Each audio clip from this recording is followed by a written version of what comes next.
山あいの集落に吹く風が少し秋めいてきました。田畑に沿って流れる小さな川は鯰川。鯰川にかかる小さな橋は鯰橋。この鯰橋を渡るとそこに酒蔵があります。創業1717年、享保2年、京都府福知山市に唯一存在する酒蔵、東和酒造さんに来てます。今日は東和酒造さん11代目の蔵元さんで杜氏さんでもある今川淳さんに会いに来ました。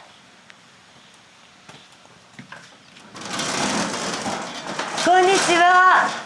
こんにちは。ようこそいらっしゃいませ。今日お世話になります。お世話になります。東和酒造11代目の蔵元さんで杜氏さんでもあります今川淳さんです。東和酒造有限会社杜氏の今川淳です。よろしくお願いします。今日は私初めてここにお伺いするんですけど、はい、福知山でもう唯一存在する酒蔵っていうことで、そうですね、はい、でそして東和酒造さんの300年以上の歴史の中でももういろんなことがあって、そうですね、はい、今淳さんがここでお酒を作っていらっしゃるっていうこの現実がある、はい、そんなお話をたくさん伺いたいなと思ってまいりました。はい、はい、ちょっとじゃあ中とか案内していただいて、はい、で後でたっぷり、乙女トーク、はい、乙女トークという名の世間話を、はい、はい、たっぷりお願いしたいと思います。はい、お願いします。ではついていきます。はい、どうぞ。はい。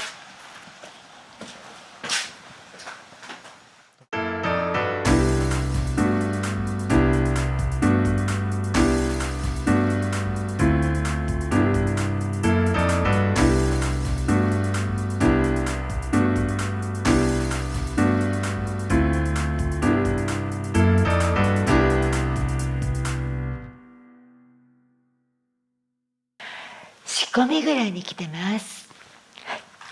タンクがずらっと並んでるんですけど、はい、はい、なんかこうちょっと小さめのタンク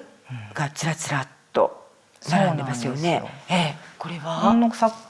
酒造りを復活した時に全然タンクなかったんですよ。本当に小さい仕込みばっかりしたかったので、それがなかったのでもうやめられるところにお願いして譲ってもらったり、今まで自分たちが使ってた調合用のタンクを置かしてもらったり、年々増やしたりして、こんな感じ150キロから500キロまで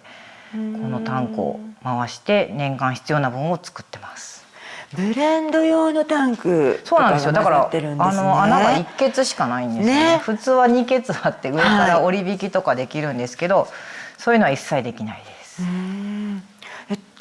この建物自体はもともとはタンクが置いて本当は昔からは昭和とかは作ってたんですよ。この上にあるのはそこに蔵人さんが立ってそこで買い入れをしてたので、その高さまでのタンクはあったんです。ここに乗って、そうです。今だと怖くてちょっとできないですけど、どこが崩れるかわからないっていう、そういう感じです、ね。築何年ぐらいですか？150年は超えてるっていうふうには聞いてます。明治の頃から。ちょっと痛ましい感じでブルーシートがありますよね。最近ちょっと日本ね、全国あちこちで災害起こってますけど、こちらももう一面という三軒ずさっと落ちてしまいまして。そうですか。なんとか今期に間に合うようには治る予定ではあるので、大工さん早く来てくださいね。本当にもうねそんな感じですね。早く来ていただいて直していただきたいですよね。これだけやっぱり150年ずっとここにある蔵ですからね。このまま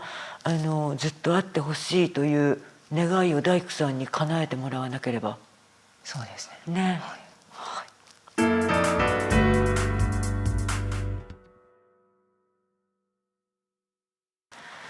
麹室に来ました。ということで、淳さんの純さんがお酒造りを復活させたっていうところで出来上がった麹室ですよね。で、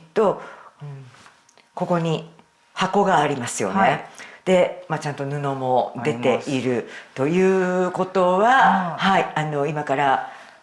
エア仕事のコーナーということになりますね。今日はじゃあ何やっていただけますか？中仕事。エア中仕事。はい、今日はエア中仕事です。ちょっと私のは単純です。箱にしたのはなんでかというと、もう一人で夜中でも一人でできるようにっていうのがあったので、先に結婚とかもしてなかったので、絶対最後まで自分でやらなきゃいけないっていうのがありましたので、全部一人でできるようになってます。だから一番初めにこうやって布を上げて、こう混ぜて、均一化してこう鳴らして、もう終了で、あとは蓋をしてしまうっていうのがもう一連の流れです。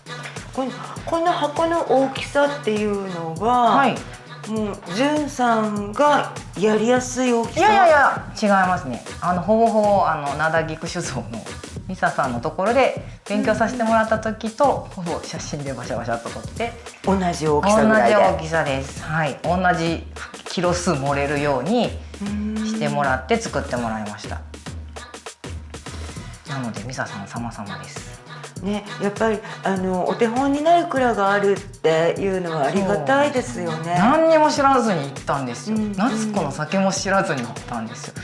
だからなんていうんですかね、それぐらい呼んできてって言われるぐらいに何も知らずに行ったので、だからそのやり方が一番安心するんですよ。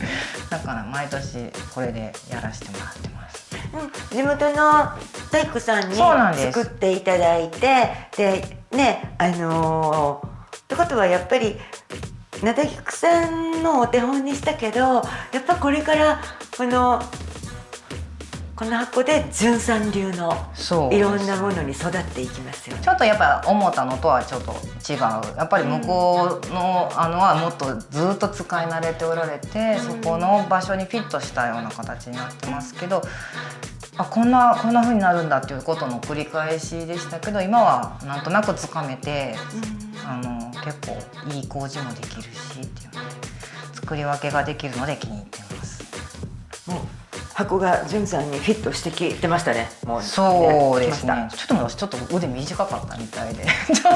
もうちょっと短くてもよかったかなとは思ったんですけど。そうか。もうお酒作りでも中でもこの麹っていうところってデリケートなところですもんね。このちょっとしたことでって作業自体が変わってしまう。いやでももう十分純さんに寄ってきてますよ、箱が。ということでエア中仕事でした。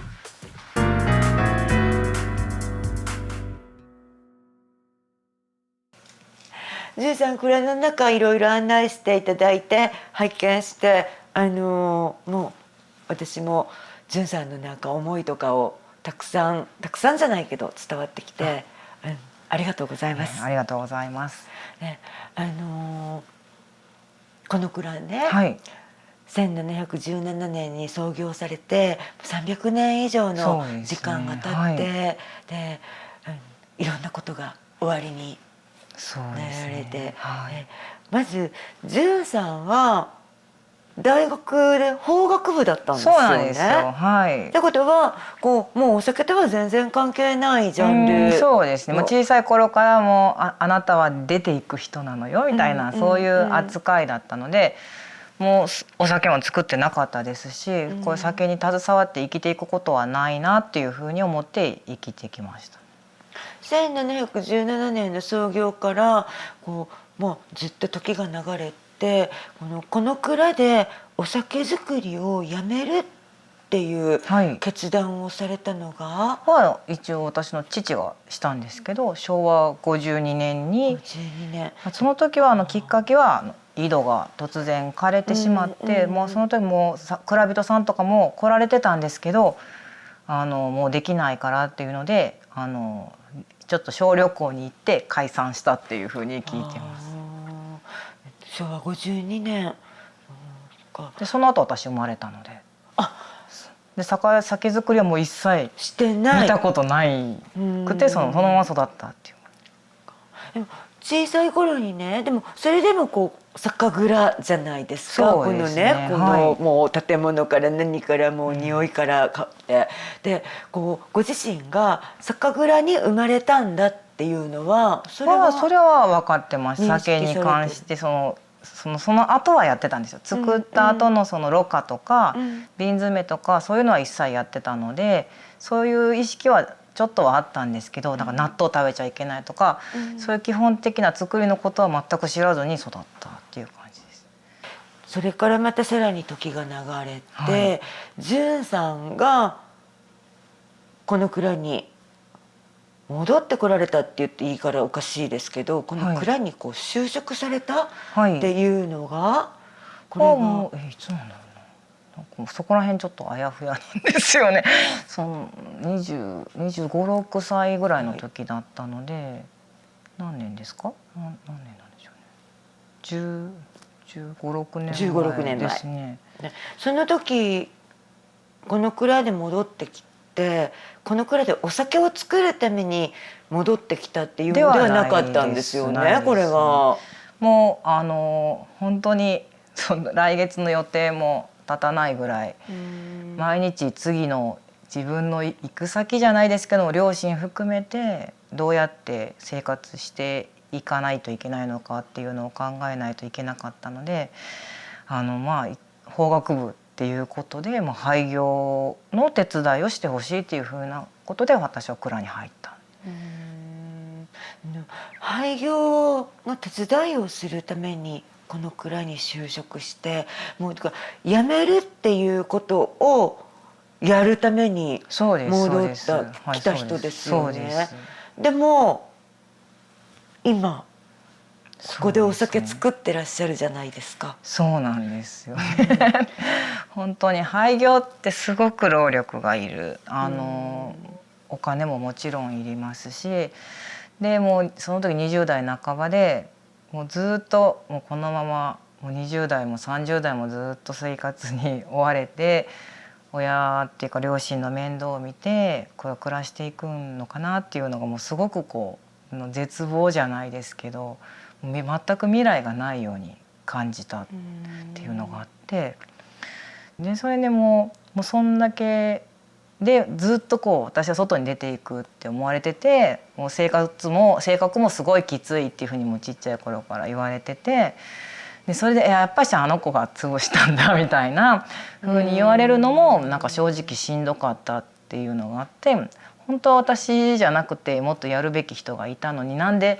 自分ばっかりこんなことしなきゃいけないのっていうふうに思って、でちょっと兄がいるんですけど、もう兄は他の仕事もあって、で私が取ったわけじゃないけど、なんで兄の仕事を取るんだとかって言ってくる人もいたりとかして、そんなんじゃないのにっていうすごいこう納得いかない怒りみたいなのがずっとこうマグマみたいに溜まってたんですよね。だから何してもこう言われるんだったらもうめちゃくちゃやってやるみたいな感じで、じゃあもうまたうち作りますみたいな感じでもうパンと切り替えて、で私何も知り合いいなかったので親に言って修行先探してほしいって言って、そこからもうわーっと突き進んだっていう、そんな感じです。その時ね、もうご両親はもうこの蔵をもう廃業させようという気持ちでいらっしゃって、でそのために純さんをもう入社させるっていう形で、でもその純さんが全く違う方向に舵を切っちゃったわけじゃないですか。そうですね。作るって、その時は反対されなかったんですか？反対というか、一回修行に行ってみて、泣いて帰ってくると思ってたみたいですね。それでまた思ってた通りのうちに行くと思ってたみたいなんですけど、でしつこく修行先って言うから、また数少ない知り合いに聞いてくれて、その女性当時で私が目指してる小さい仕込みでやってくれるところを教えてもらったっていうだったので、それも泣いて帰ってくると思ってたみたい。なるほど。そこで灘菊さんに修行に行かれて、ミサさん当時さんの女性当時ですよね、あちらもね、そばでお仕事を覚えられたっていう。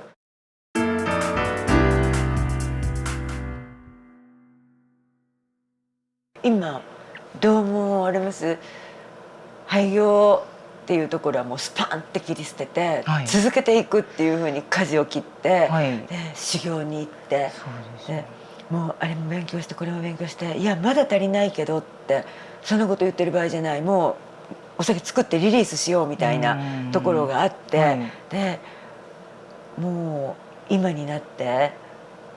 よかった、よかった。まあでもそれ以外の道はなかったですね。やっぱしその結婚とかも諦めてたんですけど、やっぱりその酒造りの勉強に行って夫とも知り合いましたし、とにかくいろんな出会いがあったので、その時その時にすごくみんなに助けてもらって、もうびっくりすることばっかりあったんですけど、もうそれも結構もう忘れちゃうぐらいに忙しかったので。今多分これしか道はなかったなっていうふうには思いますね。子供の頃にね、ここで生まれ育って、当時もそのお酒っていうところは作れずに原酒を買ってっていう委託の販売みたいなスタイルになってらっしゃって、だからご自身はご自身の生まれ育った酒蔵で小さい頃お酒を作ってるっていうところを現場は全然接してない。見てないです。見てないのが良かったと思います。あ、そっか。逆にね、あんな辛い仕事、今もし戻ってみて何にもその金融関係のことが何もなかったらやめたらって言うと思います。すごいやっぱりしんどい仕事ですかね。作業自体はねやっぱきついですよね。それはもちろんのことながら。そうですね。やっぱ疲れますよね。ただもうその勉強しに行ってもうすごいもうそれはすっごく楽しかったんですよ。いろいろ何も考えなくて本当にもろみっていうか、その酒とだけ向き合うっていうのがものすごく楽しかって、もうミサさんはどうかわからないんですけど、私はもう本当に特別な時間を過ごさせてもらったっていうふうに今でも思ってるんで。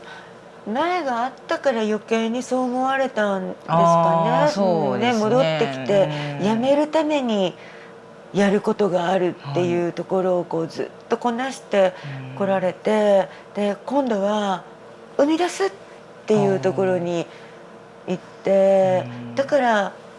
もう見ること習うこと全てが今までよりかは全然夢があるよっていうね。そうなんです。何かを始めるために勉強するっていうことだったんで、もうすっごい全部が楽しかったんです。マット洗うのとかでも全然ないです。全然楽しいっていう。今ちょっとマット洗うの嫌で夫にやってもらってるんですけど今その時はもうそれすら楽しくって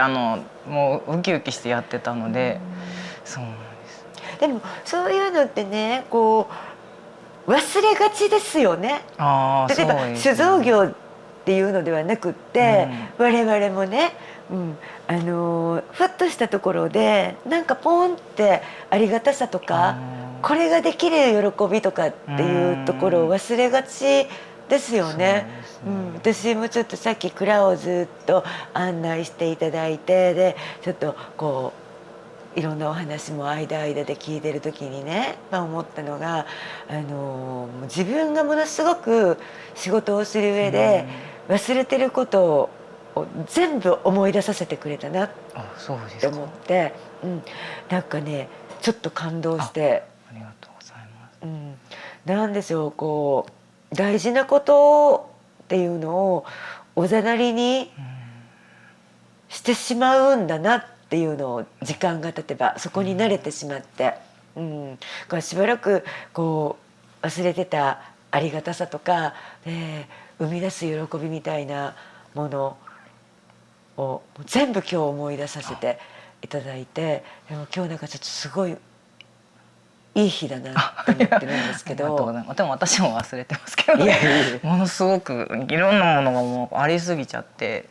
結構気がついたらあれどうだったっけみたいなのはありますね。不安なかったですか？不安どうでしょうね。ただもうでも人に委ねてる時よりはもう自分で決めるってなった時からの方がもう